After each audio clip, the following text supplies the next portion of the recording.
Alright, welcome back to Lenz's Comic Corner, Classic Less Known Classics. This episode number 2535 and Doubleshot number 2429. I got two DC trades, both releasing issues closer on the same period of time. Yes. First of which we have Superman The Journey, written by Mark Verdon, who worked on Smallville. Yep.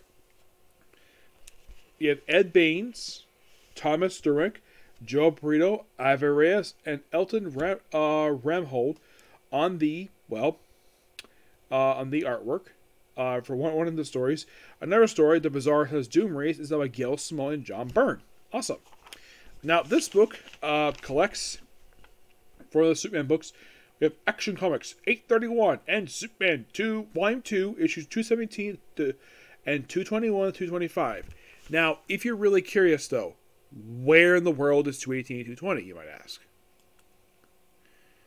Well, let's find out.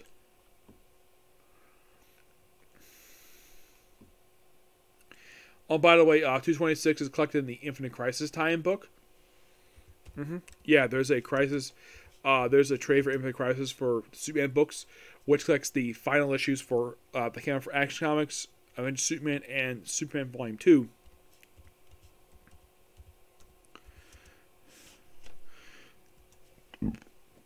Yeah.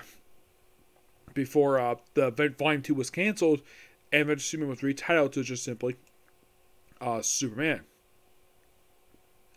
Now, where are these issues, you might ask? Well, let's see. Okay. Yeah, Sacrifice basically is where you can find these three trades. Three issues. Yep, that's basically where you can find them. You're thinking, really? Yes, really. And it has pages from 831. Yeah. Yeah, a lot of air subs and strange attractors. I will be hopefully get a chance to in the future. Mostly put in the case these issues, mostly. Here's what happens. Well, we have this sort of, by the way, the trade here has this torn page here. I don't know why. We have The Journey, which features Lois Lane and Jimmy Olsen look like in the jungle. Superman shows up. Love this artwork here.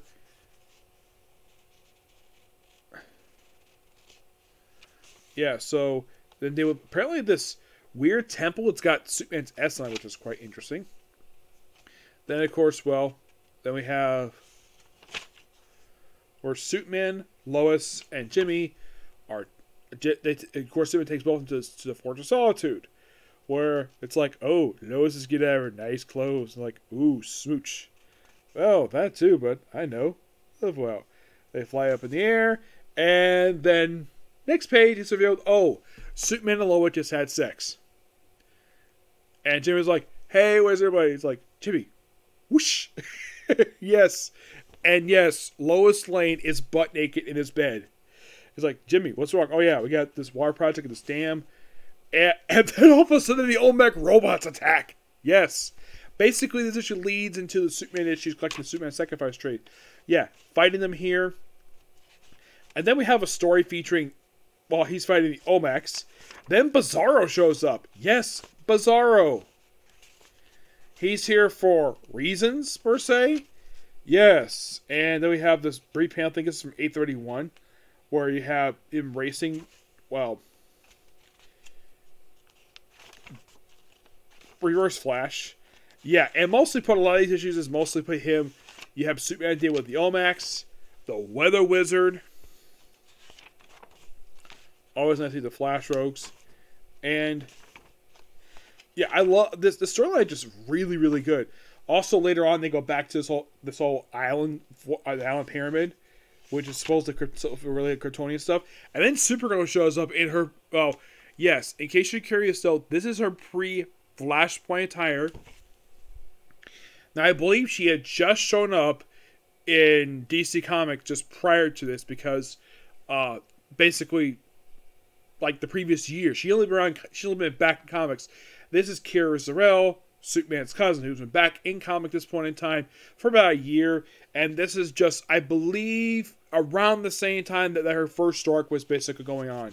When they just came, and then we have this woman named um, this woman who's in this prison, and she's visited by Talia al Ghul. Yes, and she gets recruited, and then we have this looks like Rampage. I'm not sure who this is. We have Superman and Supergirl fighting her throughout these issues, which is really cool. Yeah, really fun stuff here. I love this book. Give this book a 9 out of 10. Really good. I hope we get a chance to change Interactive because those issues there have the debut of Livewire in the comics. Yep. Next up we have is I Can't Believe It's Not the Justice League, which collects JLA Classified issues 4 through 9. Now, JLA Classified is quite interesting. Those of you interesting asking this, what the heck is JLA Classified? Well, it is like in the case of JSA Classified, but it's more like anthology book, not like expanding upon stuff from the main book.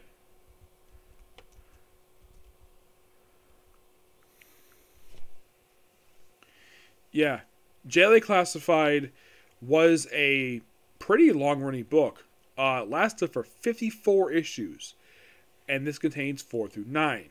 Now, this multiple is a continuation of the Super Baddies story. Yeah, which is from a miniseries they did. Yeah, Super Baddies, which is simply put the reunion of the JLI. Yeah, that's mostly put exactly what this book is. It is basically continuing from the formerly known as Justice League miniseries. Yeah, which is a miniseries that I'll probably get a chance to in the future. It's a 6-issue miniseries, and then we get this follow-up here in this very book. Yeah, this is just a continuation of this particular group, and sadly put, right after these issues wrap up, the baddies were never seen again until Justice League 3000, issue 14. Yep, so, by the way, Super Baddies at this point in time are comprised of Blue Beetle, Boost to Gold, Fire, Elongated Man, and, well, Mary Marvel and our powers.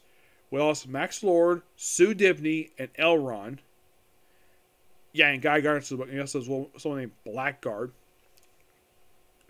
Yeah, and this is basically a reunion of the original creative team behind JLI, Keith Giffen, Jane Matthias, and Kev McGuire. Yep, that's your reunion here. And it's basically like a series of happening here. I mean, the biggest high point interesting of this book is we have the Super Baddies paying a visit to hell itself, and they run into Ice, who died back in the 90s. Yeah, and she ran into with Guy and of course Fire. Of course, Fire is the best friend, and Guy is a boyfriend. They both love her. Of course, Guy loves romantically. The relationship between Fire and Ice is more like a sister relationship. And they very deeply care about each other. And then she disappears, and they'll cry about it. And of course, they have to also take on some version of Shaggy Man. And that's it. Yet also, this book is noteworthy for having very... how should I put this? I believe this is also having a very bad timing when this book was released. These issues anyways. Why would I say bad timing? Well...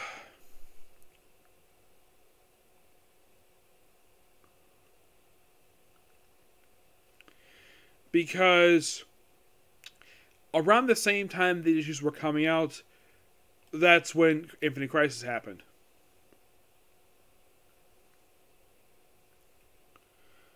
I think it was Countdown Infinite Crisis.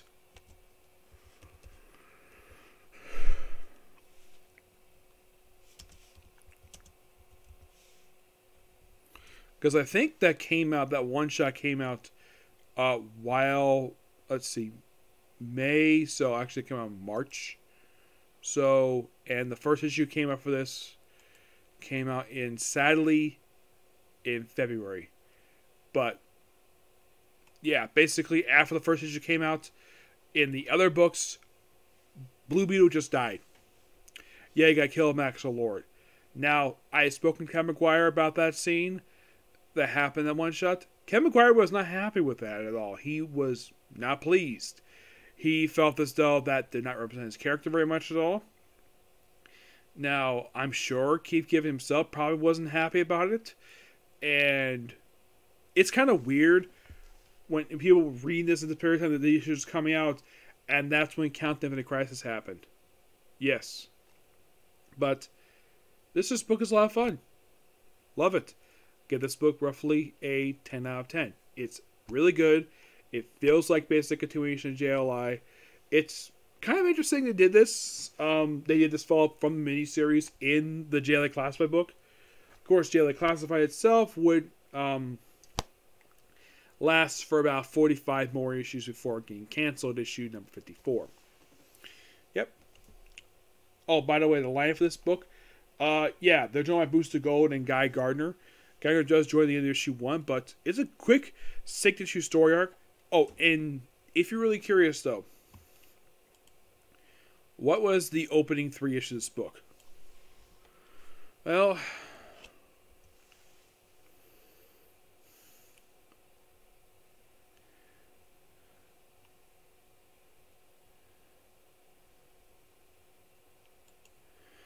it dealt with a group known as the Ultramarine Corps. Yeah, they're here for the opening 3 issues of this book. That's mostly put exactly what these 3 issues are. Is simply Batman team up with this group.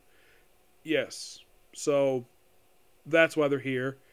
And the Ultramarine Corps is basically a replacement for the Global Guardians. Yeah, and they have to deal with that. Mm-hmm.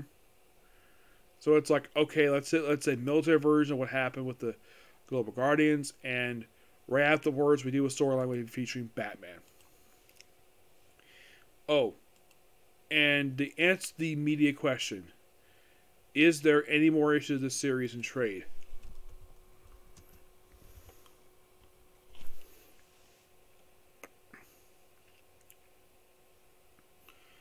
Let's see. I don't think so.